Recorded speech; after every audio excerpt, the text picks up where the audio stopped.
Hello and welcome back to T-Force and Friends and to the first episode that is a unit showcase.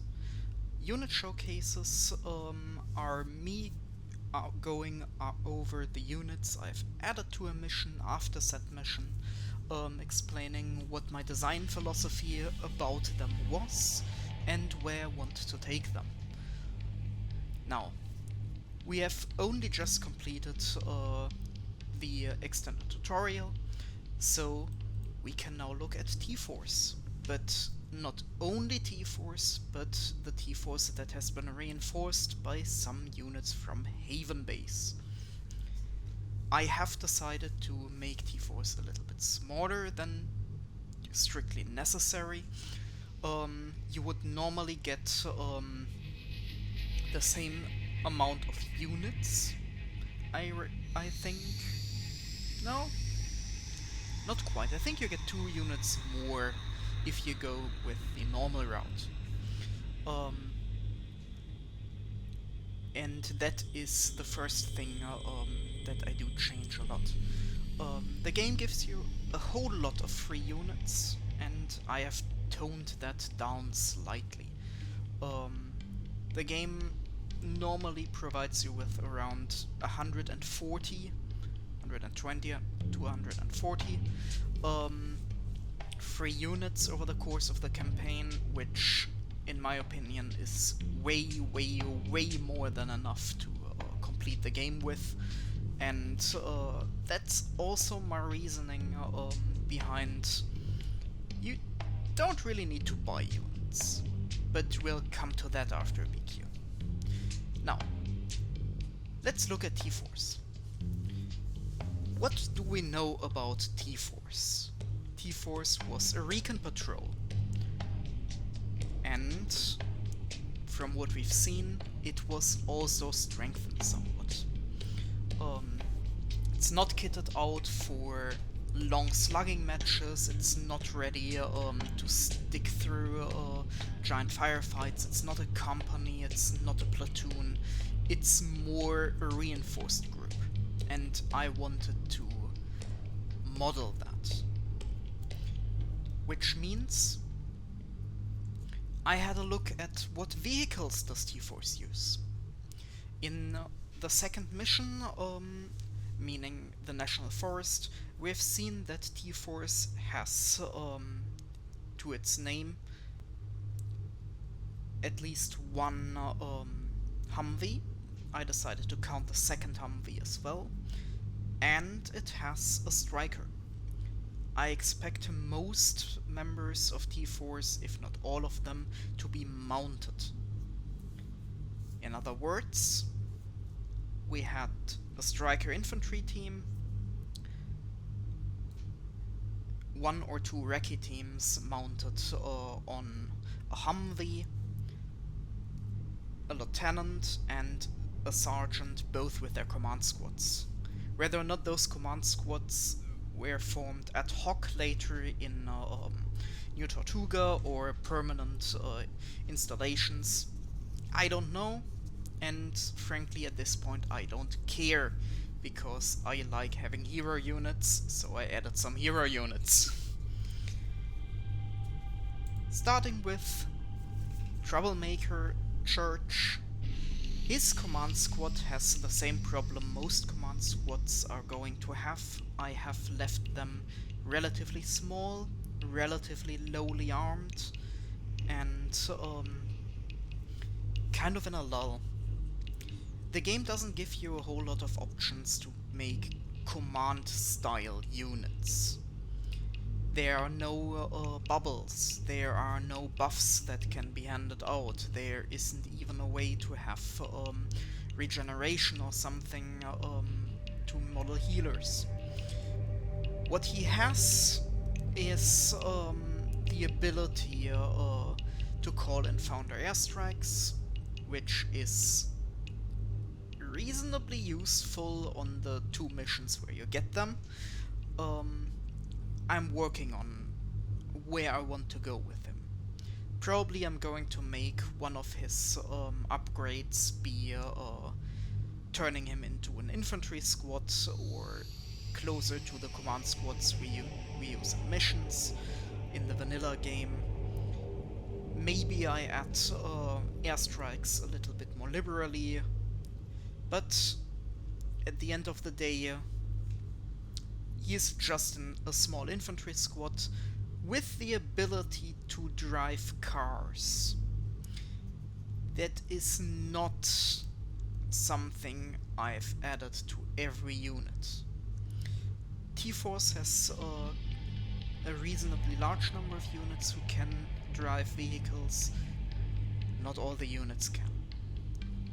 So right now I would consider Church to be like an upgraded driver unit, although not as good at driving as actual drivers.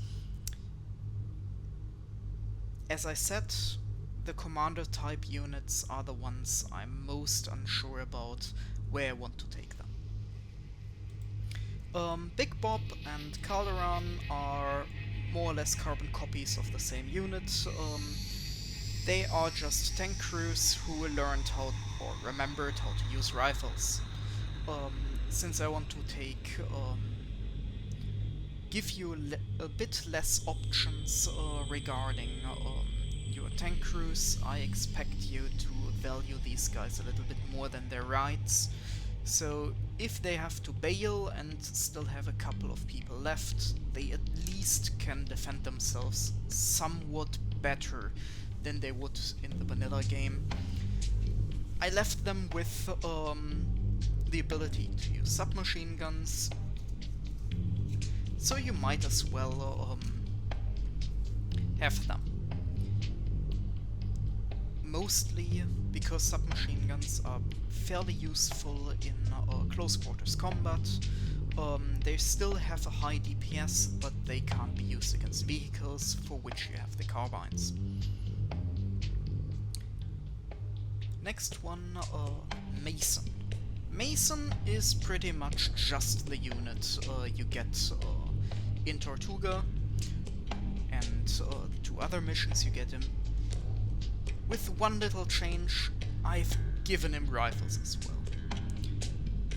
I don't like the design concept of only having shotguns. It doesn't really make sense. Those are specialist weapons. If you want to equip a whole squad with them, that cost is a high opportunity cost, and the game doesn't really model the ability to use shotguns on ranges that aren't just video game logic, meaning I like to give them a little bit more actual firepower, which in this case just means I'm giving them rifles. Also reinforcing him, because Mason is one of the few do-everything units. He can drive tanks, he has shotguns, he has rifles, he has anti-tank weapons.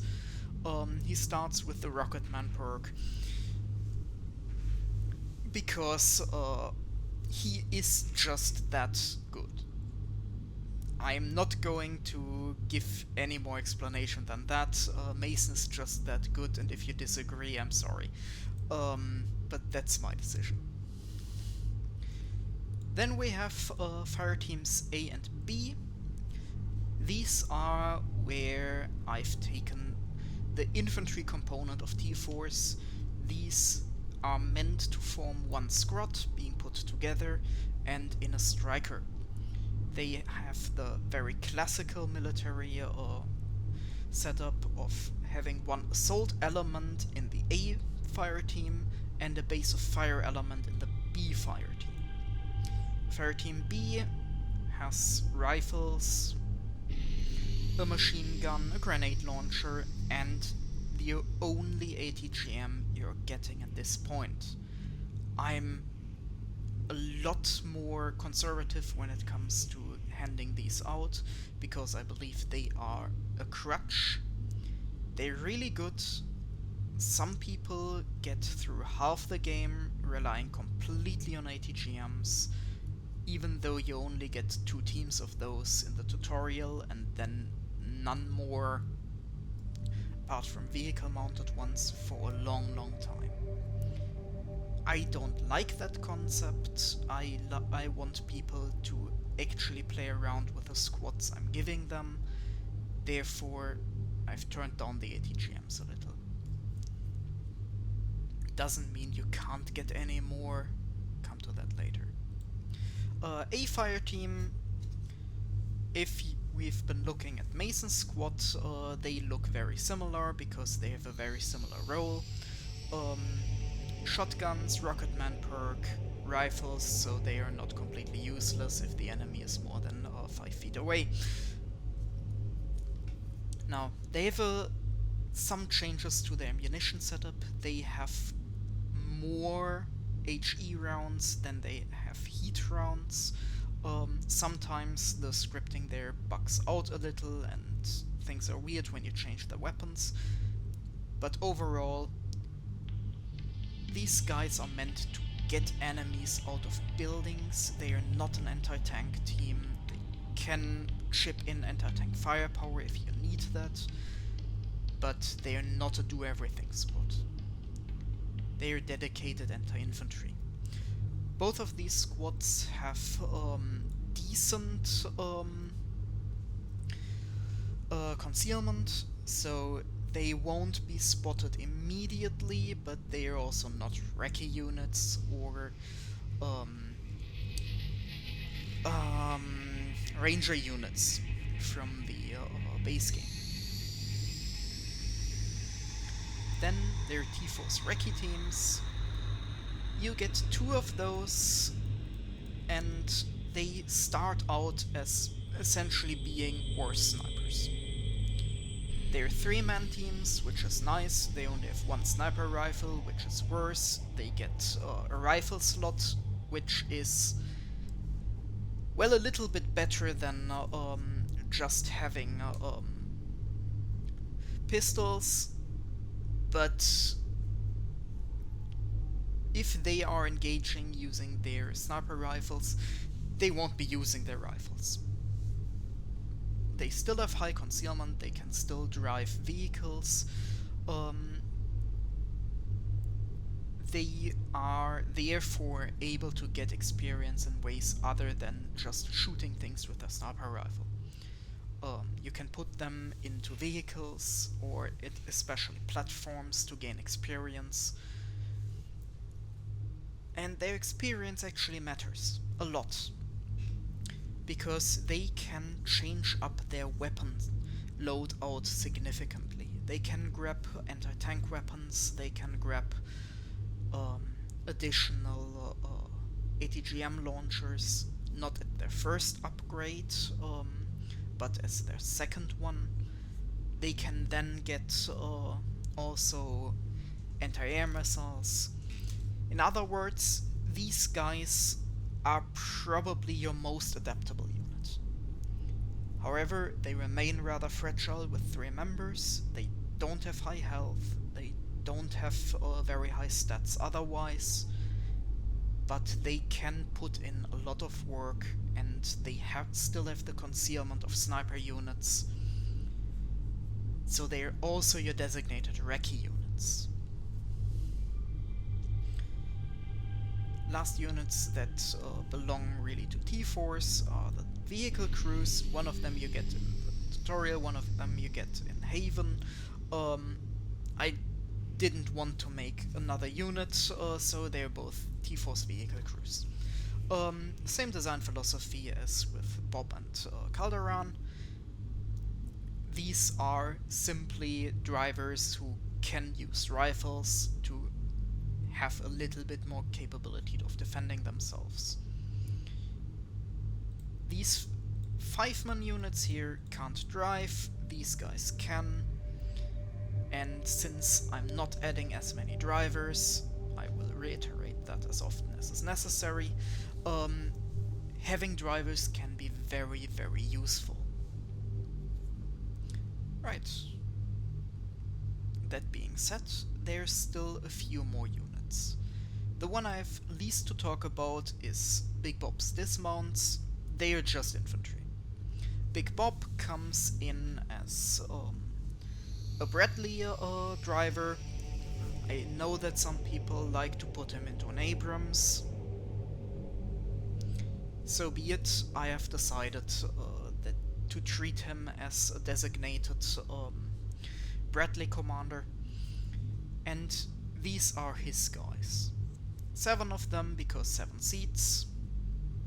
Again, they're just regular infantry, mostly because I consider the infantry a rather well-rounded unit. They get the job done, they're not too powerful, they are mature design with being capable of doing everything a little bit and having enough guys to stick through some firefights. Never touch a running system, might call it boring, but I like them. And then there's the ACATs.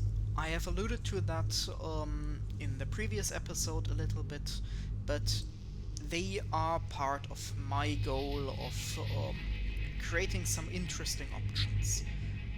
They start with hacking ability.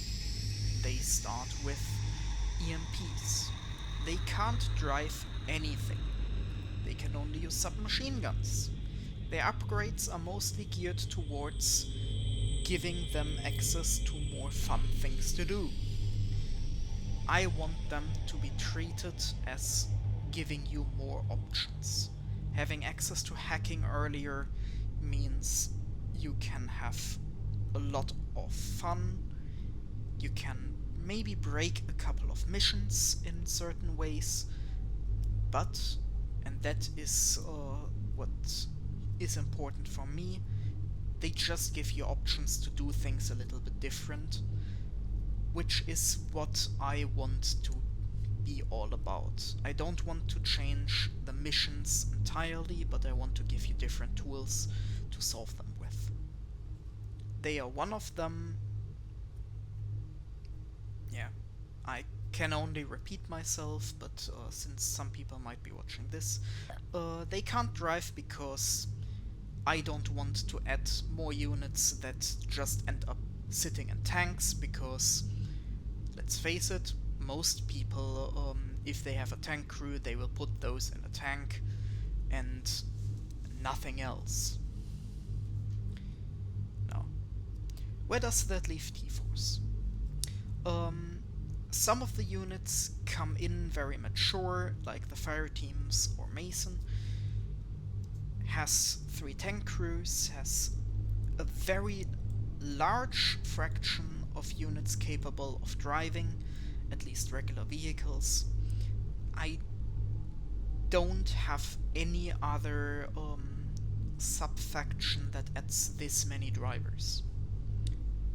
That is because I know that very early on in the campaign you might need them, because you might be in need of the crutch they represent. That is not trying to belittle people, but I know that a lot of people don't play on realistic.